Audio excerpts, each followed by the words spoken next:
আসসালামু আলাইকুম। আজকে আপনাদের মাঝে দারুণ একটা বিষয় শেয়ার করব। এই যে আপনারা দেখতে পাচ্ছেন বিভিন্ন ধরনের শিয়াল। আসলে আমাদের প্রজেক্টটা যে জায়গায়, এখানে তেমন বাড়িঘর নেই আর কি, আশেপাশে মোটামুটি পুরোটাই জঙ্গল, যার কারণে এখানে বিভিন্ন ধরনের প্রাণী থাকে। তো যার মধ্যে আপনি সবচেয়ে কমন দেখবেন এই শিয়াল। মূলত আমরা এই পর্যন্ত যতদিন গিয়েছি প্রতিদিনই এই শিয়াল মামাদের দেখা পেয়েছি।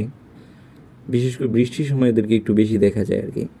তো এইখানে একটু পানি জমে, যার কারণে এরা এখানে গোসল করতে আসে বা নিজেরা পানি খায়। তো এদের খেলা দেখতে আসলে খুবই ভালো লাগে, এরা নিজেদের মধ্যে দারুণ সময় কাটায়। এছাড়াও এখানে বিভিন্ন ধরনের প্রাণী, যেমন পাখি দেখা যায়, মেসু বাঘ দেখা যায়, আমরা যেটাকে আমাদের গ্রামের ভাষায় বাগডায়া বলি আর কি। তো এছাড়াও এখানে আরও বিভিন্ন ধরনের প্রজাতির প্রাণী আছে, যেমন সজারু।